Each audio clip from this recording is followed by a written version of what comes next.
Devant les bienfaits physiques et psychiques de cette belle discipline, on a voulu en faire bénéficier les agents de notre hôpital. Donc nous avons monté un projet que nous avons présenté à notre direction dans le cadre de la qualité de vie au travail. Alors effectivement, la qualité de vie au travail, ça englobe plein de choses, mais nous, c'était une manière de pouvoir travailler et apporter le shiatsu à l'hôpital. J'ai commencé cette aventure avec une amie qui n'est pas là aujourd'hui. C'est pour ça que des fois je vais dire on, des fois je vais dire je. Ne soyez pas surpris, je ne suis pas folle. On a étendu nos actions à d'autres établissements de santé où on a proposé notre projet, toujours pour les agents, les soignants et les non-soignants d'ailleurs. Et il y a l'association Casin Perrochot de Berck-sur-Mer qui est une association qui a environ 10 établissements pour les enfants en difficulté physique et psychique. Donc pour leur personnel, une fois par mois, depuis 2023, nous intervenons également pour leur bien-être. Oui. Et depuis 1 an et demi, nous intervenons également à l'hôpital maritime qui dépend de la PHP, qui se situe à Berck-sur-Mer. Ils ont créé un espace cosy avec des activités de groupe et ils ont proposé sur une journée découverte à leurs employés des soins individuels. C'est le shiatsu qui a été choisi. 30 minutes de shiatsu, les gens sont détendus, ils sont apaisés dans leur corps. De toute façon, il y a des praticiens de shiatsu, vous voyez très bien ce que je veux dire. Et dans leur esprit, moi c'est ce qui me surprend toujours dans cette pratique, c'est que ça touche les maux du corps, comme dit Bernard, mais les maux de l'esprit aussi.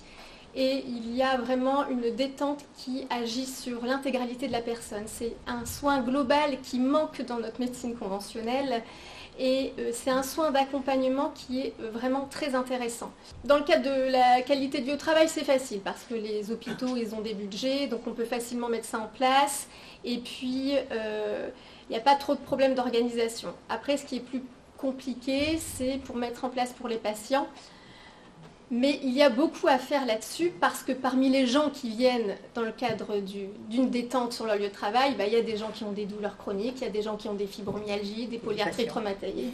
Ce sont des patients eux-mêmes, il y a des gens qui sortent de dépression, qui ont des chirurgies qui ont pu être délabrantes. Et on voit vraiment le bienfait immédiat, que ce soit sur leur baisse de stress, sur leur qualité de sommeil, parce qu'il y a beaucoup de gens qui reviennent. Et il y a vraiment quelque chose à développer. Donc à mon hôpital, on m'a accueilli au sein du CLU, du comité de la douleur, pour que je présente ces bienfaits de cette discipline non conventionnelle, à des journées de douleur. Pour l'instant, ça reste en état de latence, ça ne va pas plus loin, mais les gens, les médecins écoutent, sont plutôt positifs dans leur écoute, mais il faut mettre en place les choses, ça c'est un peu plus compliqué pour les patients.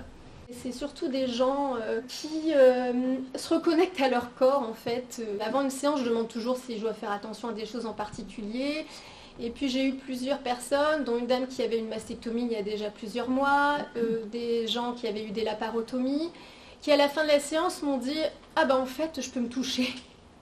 Parce qu'en fait, c'est des gens qui ne se touchaient plus parce qu'ils ont eu mal, parce qu'ils ont été mutilés. Ou des gens qui posent tellement que... Ah oui, j'avais mal là, je pensais que vous alliez me faire mal j'allais avoir mal à mes cervicales comme d'habitude, mais pas du tout. En fait, j'ai découvert mon corps. C'est vraiment une reconnexion au corps, une pause qui ralentit et le receveur et le donneur. C'est pour ça que ça me fait énormément de bien. Encore hier, j'étais en journée shiatsu. C'est vraiment un soin d'accompagnement qui devrait pouvoir faire partie intégrante de chaque établissement de santé. On devrait pouvoir soigner comme on le fait déjà très efficacement. Moi, je travaille au bloc opératoire, donc on est très efficace, on soigne bien les gens. Mais il manque après cet après-chirurgie, cet accompagnement que le shiatsu apporte dans sa globalité et physique et psychique.